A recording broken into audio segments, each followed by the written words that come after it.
साल 2007 ICC ODI यानी one day world cup जिसका आयोजन वेस्ट इंडीज़ में हुआ था और इसमें हिस्सा लेने के लिए दुनिया की एक बेहतरीन टीम यानी हमारी टीम इंडिया भी हिस्सा लेने पहुंची थी।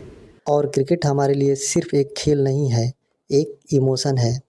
टीम इंडिया 130 करोड़ इंडियंस की उम्मीदों के साथ वर्ल्ड कप उठाने के सपने लिए वेस्ट इंडीज़ पहुंची थी। टीम में सचिन, सहवाग, द्रविड़ जैसे अनुभवी खिलाड़ी के साथ साथ युवराज और धोनी जैसे नए हरफनमौला खिलाड़ी भी थे।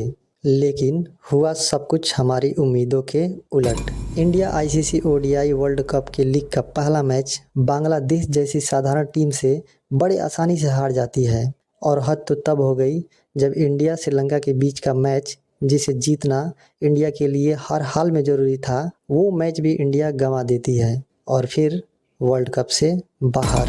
जैसा कि मैंने आपको बताया, क्रिकेट हमारे लिए सिर्फ खेल नहीं बल्कि एक इमोशन है। लोगों को ये बात पचा पाना मुश्किल हो रहा था कि इंडिया इतनी आसानी के साथ और इतने साधारण विपक्षियों से कैसे हार सकता है। देश में कहीं खिलाड़ियों के पोस्टर जलाए गए तो कहीं खिलाड़ी के घर पे पत्थर फेंके गए।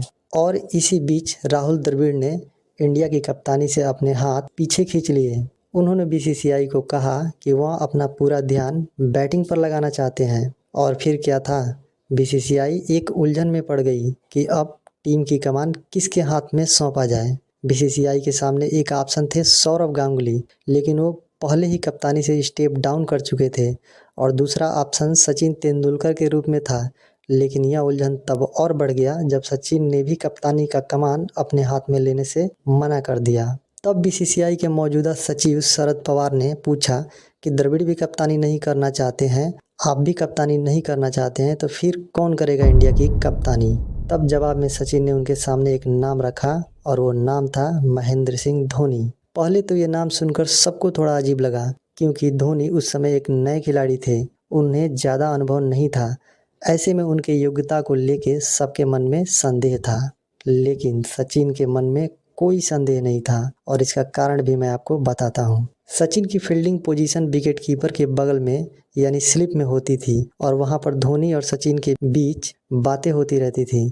धोनी की बातें सुनकर और उनका प्रेजेंस ऑफ माइंड देखकर सचिन को तभी समझ में आ गया था, धोनी में वो बात है जो एक कप्तान में होनी चाहिए। और फिर क्या था, धोनी को टीम इंडिया का कप्तान नियुक्त कर दिया गया और धोनी को ऐसे समय पर कप्तान बनाया गया जब जनता में आक्रोश था। टीम इंडिया की रेपुटेशन दांव पर लगी थी और इसी साल यानी 2007 में ही इंडिया को T20 वर्ल्ड कप के लिए साउथ अफ्रीका जाना था। इतना प्रेशर होने के बावजूद इंडिया ने T20 वर्ल्ड कप में पहले पाकिस्तान, फिर इंग्लैंड, उसके बाद साउथ अफ्रीका, इसके बाद सेमीफाइनल में ऑस्ट्रेलिया और फिर फाइनल में पाकिस्तान को एक बार फिर रौंद कर इंडिया ने T20 वर्ल्ड कप को अपने नाम कर लिया। पूरे भारत में जश्न का माहौल था, कहीं पटाखे फूट रहे थे तो कहीं ढोल नगाड़े बज रहे थे। दोस्तों, उस दिन इंडिया को वर्ल्ड कप तो मिल चुका था, लेकिन साथ ही साथ उसे एक मुकम्मल कप्तान मिल गया था जो हर एक परिस्थिति में खेल को अपने हिसाब से आगे बढ़ाना जानता है। और ये तो बस एक शुरुआत था, उसे तो अभी बहुत कुछ हासिल करना था।